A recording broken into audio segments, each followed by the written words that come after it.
Hello student, स्वागत है आपका मानव श्वसन तंत्र के कालांश में।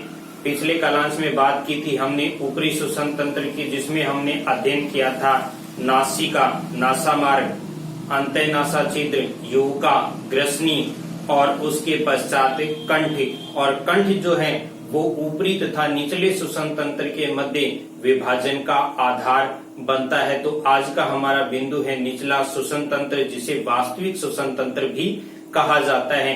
और अधिकांशतः बोर्ड परीक्षाओं में जो प्रश्न पूछे जाते हैं वो पूछे जाते हैं मानव श्वसन तंत्र का नामांकित चित्र बनाइए। मानव श्वसन तंत्र का नामांकित संक्षिप्त या विस्तृत वर्णन कीजिए। और इसी साल वर्ष 2020 में प्रश्न आया था मनुष्य के निचले श्वसन तंत्र का नामांकित चित्र बनाइए। तो इन सभी का मतलब एक ही है। सीधा श्वसन तंत्र पूछा जाए तो भी यही है, निचला श्वसन तंत्र पूछा जाए तो भी यही है। तो आज हम इसी की बात करेंगे। जो स्टूडेंट्स नए जुड़े हैं वो चैनल को सब्सक्राइब करके बेल आइकन को प्रेस कर ले और अधिक से अधिक साथियों में वीडियो को शेयर करें। तो आइए शुरुआत करते हैं। देखिए, निचले श्वसन तंत्र की बात की थी हमने वर्गीकरण के प्रथम कालांश में, और इस निचले श्वसन तंत्र को बांटा था 3 भागों में, और वो 3 भाग थे ट्रेकिया, श्वसन वृक्ष और मानव के प्राथमिक श्वसन अंग फेफड़े। तो यहाँ पर हमारा आज का जो बिंदु है वो है मनुष्य की श्वास नली। अब इस ट्रेकिया की बात करें तो देखिए ट्रेकिया होती क्या है। ट्रेकिया मनुष्य के कंठ के साथ जुड़ी हुई लगभग 5 इंच या 12 सेंटीमीटर लंबी एक नलिका है। ग्रसनी के अंदर खुलने वाली एक लगभग 5 इंच लंबी नलिका है। इस प्रकार से नलिका होगी। तो देखिए ट्रेकिया की एक एक गुण को लिखते जाते हैं। ट्रेकिया क्या है? एक नली है और इसकी लंबाई जो है वो होती है 5 इंच या इसे लिख सकते हैं 12 सेंटीमीटर। इतनी लंबी ये नलिका होगी। इस नलिका का जो मुख है, इस मुख को कहा जाता है घाटी द्वार। इसका नाम है घाटी द्वार। और इस घाटी द्वार पर एक पल्लेदार ढक्कन पाया जाता है, पल्लेदार पेशीय ढक्कन पाया जाता है।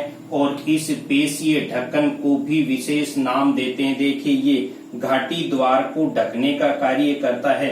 इसी कारण से इस पेशीय ढक्कन को कहा जाता है घाटी ढापन।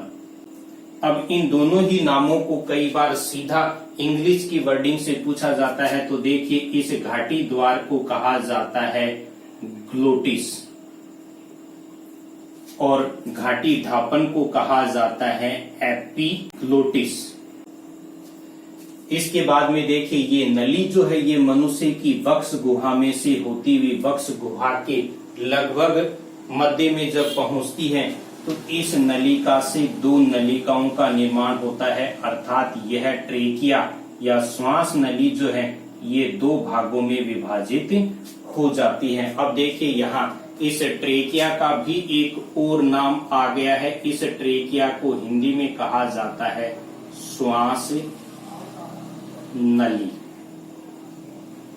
तो देखिए इसका एक नाम है ट्रेकिया, एक है श्वास नली, यानी इसे इंग्लिश में कहते हैं ट्रेकिया, हिंदी में कहते हैं श्वास नली।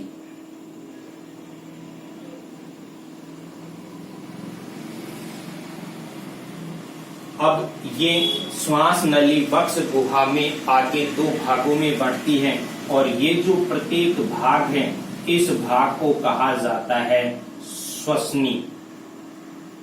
इस भाग को कहा जाता है श्वसनी, और इंग्लिश में कहते हैं इसे ब्रोंकाई। इंग्लिश में कहेंगे इसे ब्रोंकाई। अब देखिए इस नली की बात करते हैं। ये नली जो है ये ग्रसनी को फेफड़ों से जोड़ने का कार्य करती है, क्योंकि इसी में विभाजन से ये 2 नलियां बनी है। इसमें ये 2 ही विभाजन क्यों होते हैं, 2 ही आगे नलियां क्यों बनती है? क्योंकि मनुष्य के अंदर प्राथमिक श्वसन अंग फेफड़ों की संख्या 2 होती है, और यहाँ पर जो ब्रोंकाई का निर्माण हुआ है विभाजन से, प्रत्येक फेफड़े में एक ब्रोंकाई पहुंचती है। अब इस नलिका पर ही आते हैं। देखिए इस नलिका की बाहरी सतह पर सी के आकार के छल्ले पाए जाते हैं। इस प्रकार से सी आकार के छल्ले पाए जाएंगे। पूर्णतः रिंग नहीं है, एक तरफ से खुली है। ये सी के आकार के छल्ले इस पर पाए जाते हैं। इन छल्लों की बात करते हैं तो ये छल्ले जो हैं ये उपास्थि के बने हुए होते हैं, अस्थि के नहीं है, उपास्थि के हैं। कार्टिलेजिनस रिंग होती हैं। सी आकार के उपास्थि छल्ले पाए जाते हैं।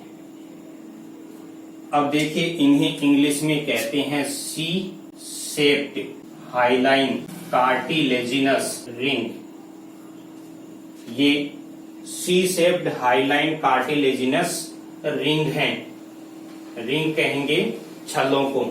और इनका कार्य क्या है तो देखिए ये छल्ले जो हैं ये क्या कार्य करते हैं। इन छल्लों के कार्य हैं ये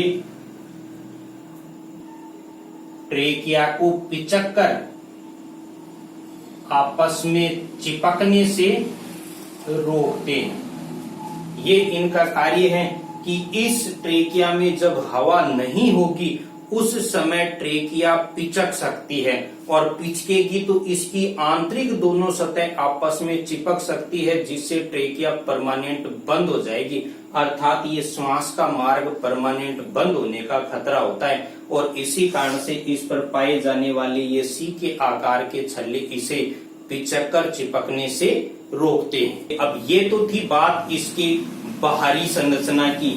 इस नलिका की आंतरिक संरचना भी विशेष प्रकार की होती है, और वो क्या विशेष होती है देखिए।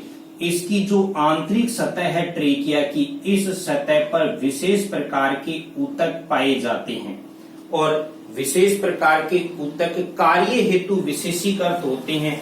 वो क्या होंगे देखिए, उन ऊतकों का नाम है कूट स्तरित। मैं एक एक का अर्थ बता रहा हूं। देखिए कूट का मतलब होता है आभासी, यानी कि जैसा दिखता है वैसा होता नहीं है, और जैसा होता है वैसा दिखता नहीं है, उस स्थिति को कहते हैं कूट, यानी कि आभासी। और स्तरित का मतलब होता है एक के ऊपर एक। जैसे ये जो मार्कर है ये एक के ऊपर एक है तो ये स्थिति स्तरित है, लेकिन यहाँ पर लगता है कि स्थिति स्तरित है, लेकिन वास्तविकता में होती नहीं है। इतना अर्थ आ गया समझ में। नेक्स्ट देखिए पक्षमापी स्तंभाकार उपकला ऊतक पाए जाते हैं। ये हैं वो विशेष प्रकार के ऊतक जो इस ट्रेकिया में पाए जाते हैं। कूट स्तरित यानी कि आभासी रूप से स्तरित हैं, पक्षमापी का युक्त हैं, और स्तंभाकार कोशिकाओं के बने हुए उपकला ऊतक। उपकला ऊतक एपिथेलियम टिश्यू किसी भी सतह को ऊपर से निर्माण करने का, घेरने का या उसे स्तरित करने का कार्य करते हैं। तो ये ऐसे उपकला ऊतक हैं जिनकी कोशिकाएं स्तंभाकार हैं और पक्षमाप से युक्त हैं, दिखाई स्तरित देती हैं, लेकिन वास्तविकता में स्तरित होती नहीं है।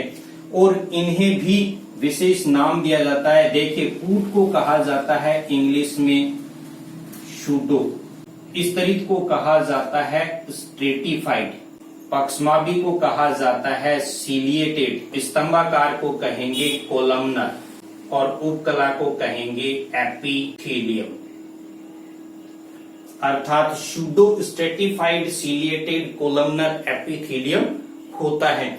अब ये होता किस प्रकार का है इसे समझते हैं। देखिए ये जो ऊतक हैं वो इस प्रकार की कोशिकाओं से मिलकर बने होते हैं। देखिए स्तंभाकार कोशिकाएं ये इस प्रकार की होंगी, और इन कोशिकाओं के ऊपर बाल की तरह के पतले पतले इस प्रकार से रोम पाए जाएंगे। लेकिन ये कोशिकाएं ऐसी नहीं होकर इनका आकार जो है वो इस प्रकार से विभेदित हो जाता है।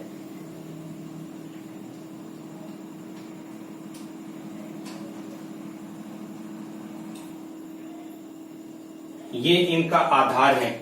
इस प्रकार के स्तंभाकार उपकला ऊतक पाए जाते हैं। यहां से इसको देखा जाए तो एक कोशिका ये है और इसके नीचे दूसरी कोशिका ये है। तो ये स्तरित स्थिति दिखाई दे रही है, एक कोशिका ये है, एक कोशिका ये है, यहाँ पर भी स्तरित स्थिति दिखाई दे रही है। लेकिन वास्तविकता में इस बेस पर देखिए 3 कोशिकाएं हैं, ऊपर स्तर भी 3 कोशिकाओं का ही है, यानी नीचे और ऊपर कोशिकाओं की संख्या बराबर है। ऐसी कोई स्थिति नहीं है जहां जो कोशिका नीचे बेस पर टिकी हुई है वो ऊपर स्वतंत्र नहीं पाई जाती है। तो दिखता क्या है स्तरित, लेकिन वास्तविकता में ये स्तरित होता नहीं है। अब इसमें एक विशेष प्रकार की जो संरचना पाई जाती है, इसे याद रखना है, ये इसको कार्यात्मक रूप से एक विशेषता प्रदान करती है। इसके कार्यों की बात करें तब ये बात हमें समझ में आएगी। देखिए ये जो उपकला ऊतक हैं, इन उपकला ऊतकों में 2 विशेष बातें होती हैं। ये उपकला ऊतक स्राव करते हैं श्लेष्मा का, अर्थात म्यूकस का।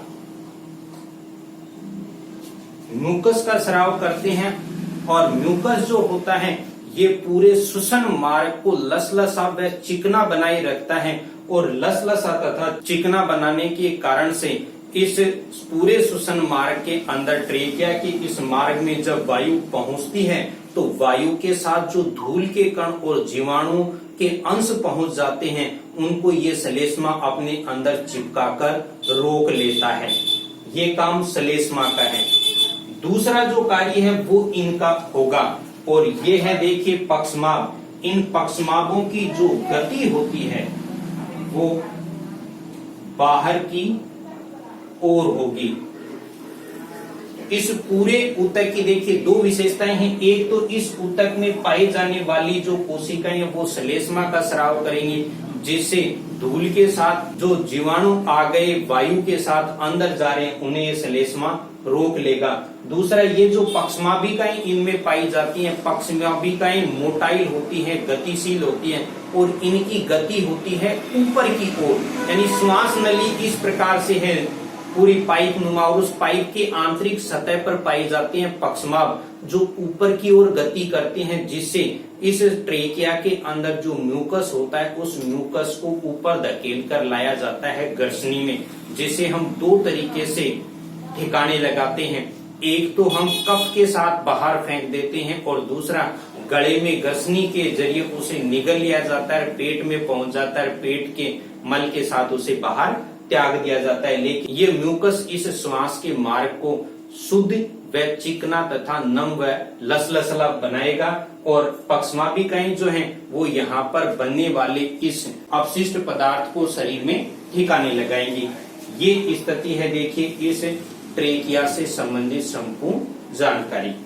नेक्स्ट बात करते हैं, देखिए इसी के अंदर दूसरा जो भाग था वो था श्वसन वृक्ष, रेस्पिरेटरी ट्री। रेस्पिरेटरी ट्री क्या है?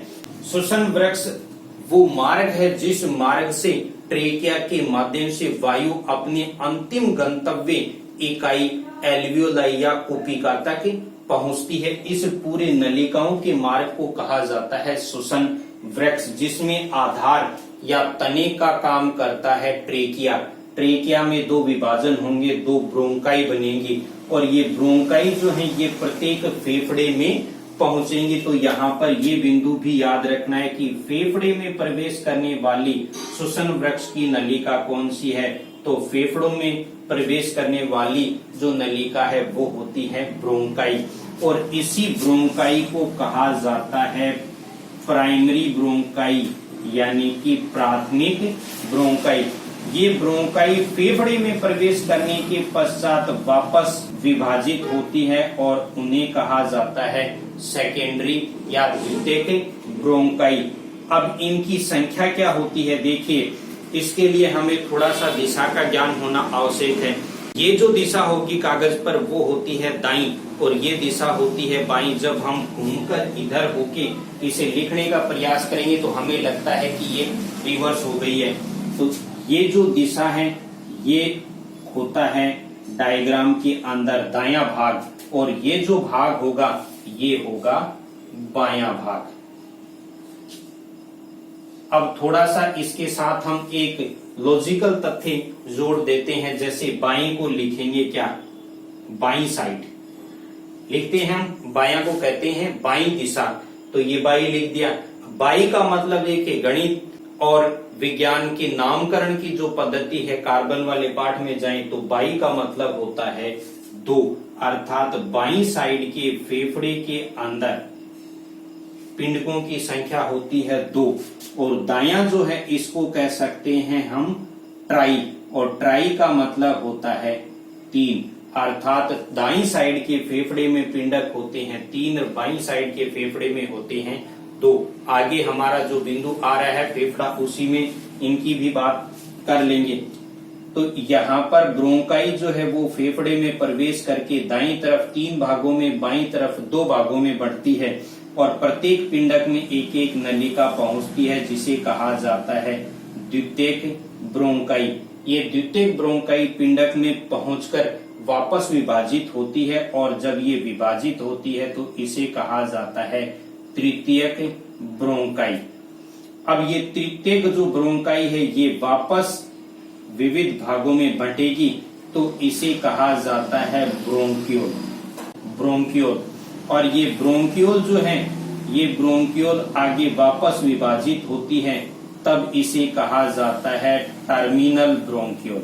टर्मिनल ब्रोंकियोल, टर्मिनल ब्रोंकियोल वापस विभाजित होती है और इसे कहा जाता है रेस्पिरेटरी ब्रोंकियोल। रेस्पिरेटरी ब्रोंकियोल जो है ये आगे जब विभाजित होती है तो एक अत्यंत ही पतली नली बनती है, और उस नली को कहते हैं एल्वियोलर डक्ट। एल्वियोलर डक्ट, वायुकोश कुपिका नलिका, वायुकोश कुपिका नलिका। इस प्रकार से देखा जाए तो देखिए यहाँ पर इतनी बड़ी व विस्तृत व मोटी जो नलिका है वो आगे विभाजित होती जाती है, विभाजित होती जाती है, और विभाजित होते होते एक अत्यंत ही पतली नली बनती है, और इस पतली नली के लास्ट मुख पर एक छोटी सी गुब्बारे नुमा संरचना पाई जाती है, और इस गुब्बारे नुमा अंतिम इस कोश रूपी संरचना को कहा जाता है कुपिका या एल्वियोलाई, और यही फेफड़ों की अंतिम क्रियात्मक इकाई है जिसके अंदर गैसों के लेन देन का कार्य संपन्न होता है। तो हम इस श्वसन वृक्ष को एक बार फेर तरीके से लिख लेते हैं, क्या क्या इसमें पाया जाता है। देखिए, इसमें सबसे पहली जो नलिका पाई जाती है वो नलिका होती है ट्रेकिया। दूसरा जो भाग इसमें पाया जाता है वो भाग होगा ब्रोंकाई। तीसरा जो भाग होगा इसमें वो है ब्रोंकियोल्स, और अंतिम भाग होगा इसमें कुपिका नलिका यानी वायुकोश नलिका। ये 4 आधारभूत नलिकाएं पाई जाती हैं जिनके द्वारा नाक से ग्रहण की गई वायु फेफड़ों तक पहुंचती है। अब इसके डायग्राम में गौर से देख लीजिए, ये इसको यदि हम घुमाकर उल्टा करें इस प्रकार से, तो ये तना है वृक्ष का, ये शाखाएं हैं और ये छोटी शाखाएं हैं, अर्थात ट्रेकिया जो है वो इस श्वसन वृक्ष के अंदर तने की भूमिका में होता है। आगे वाली जो नलिकाएं हैं वो विभाजित होती जाती हैं। तो यहाँ पर देखिए, ब्रोंकाई की बात करें तो ब्रोंकाई संख्या में 2 होती हैं, और इस ब्रोंकाई के अंदर वर्गीकरण की बात करें तो इसमें 3 वर्गीकरण होते हैं, प्राथमिक ब्रोंकाई, द्वितीयक ब्रोंकाई और तृतीयक ब्रोंकाई। प्राथमिक ब्रोंकाई वो होती है जो फेफड़ों के अंदर प्रवेश करती है, द्वितीयक ब्रोंकाई वो होती है जो प्रत्येक फेफड़े के पिंडक में पहुंचती है, फिर आगे वर्गीकरण कंटिन्यू होता है। ब्रोंकियोल्स जो हैं इसके अंदर भी 2 विशेष प्रकार पाए जाते हैं। पहला है अंतस्थ ब्रोंकियोल और दूसरा है श्वसन ब्रोंकियोल्स।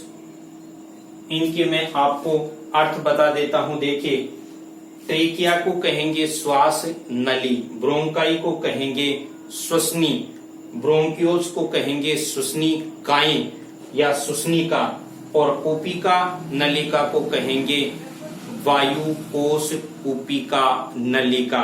और ब्रोंकाई में 3 प्रकार के विभेद होंगे, प्राथमिक, द्वितीयक, तृतीयक। प्राथमिक फेफड़ों में वायु को लेके प्रवेश करती है, द्वितीयक प्रत्येक फेफड़े के कोश में लेके प्रवेश करती है और तृतीयक उसके आगे का विभाजन है। अंतस्थ ब्रोंक्यूल्स यानी टर्मिनल ब्रोंक्यूल्स, श्वसन ब्रोंक्यूल्स यानी रेस्पिरेटरी ब्रोंक्यूल्स, और लास्ट है कुपिका नलिका जो कि इस श्वसन मार्ग की सबसे लास्ट नलिका है, जिसके बाद में वायु जो है वो कोश यानी कुपिका फेफड़ों की अंतिम जो क्रियात्मक इकाई है उसमें पहुंच जाती है और वास्तविकता में गैसों का जो आदान प्रदान है वो इस कुपिका में ही संपन्न होता है। नेक्स्ट क्लास में बात करेंगे हम संरचनात्मक भाग में अंतिम और प्राथमिक श्वसन जो अंग हैं फेफड़े उनकी, और उससे आगे के क्लास में बात करेंगे हम श्वसन मांसपेशियों और क्रियाविधि की। एक साथ, क्योंकि मांसपेशियों से ही क्रियाविधि संपन्न होती है। जिन साथियों को जानकारी अच्छी लगी हो वीडियो को लाइक करें, शेयर करें तथा अधिक से अधिक साथियों में शेयर करें, जिससे ये नॉलेजफुल जानकारी सभी को प्राप्त हो। Thank you.